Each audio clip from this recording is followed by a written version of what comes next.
Hello, and welcome to Shirley Storytime. Today's story is called The Beetle and the Berry. The author and the illustrator is Bine-Stock. This book is a true story about something a little tiny beetle really did. The author saw it with her own eyes and wrote down the story so you could enjoy it too. Ready? Let's go!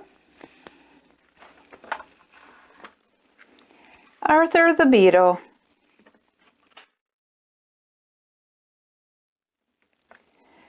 Arthur the Beetle was hungry.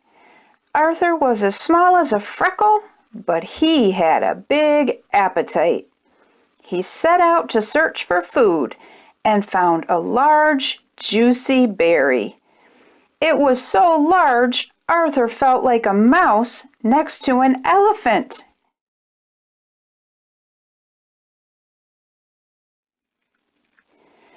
Arthur took a deep breath and pushed hard against the berry.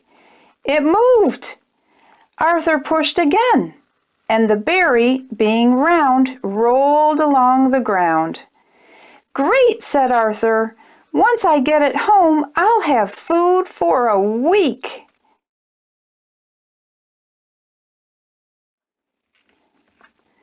So Arthur pushed, and the berry rolled. Sometimes Arthur had to run to keep up, but then the berry would slow down and Arthur would give it another push to keep it going.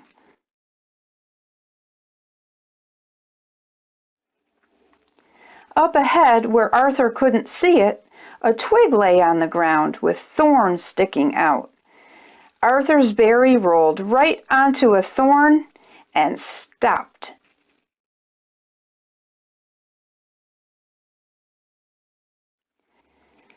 Arthur pushed, but the berry didn't move. Arthur pushed again, and again the berry didn't move. "I must try harder," Arthur told himself. He bent over and pushed with his head. The berry didn't move.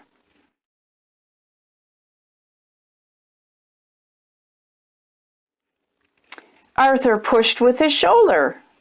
The berry still didn't move. Arthur dug his feet into the ground, bent all the way over, and pushed with his back. That berry just did not move.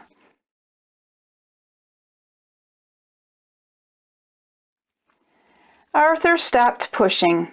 He stood up and looked at the berry. "What do I do now?" he said.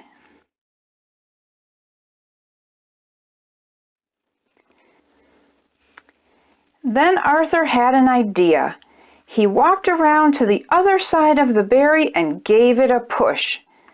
The berry moved. Arthur pushed harder, and the berry was freed. Now Arthur could see the long, sharp thorn.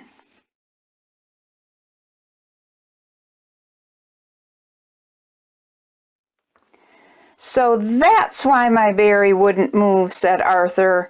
"Good thing I changed directions."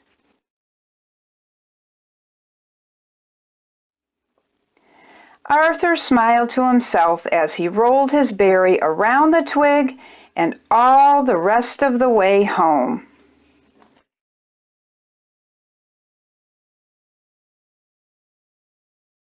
Now Arthur had food for a week. The end. Oh, isn't Arthur the Beetle such a smart little bug?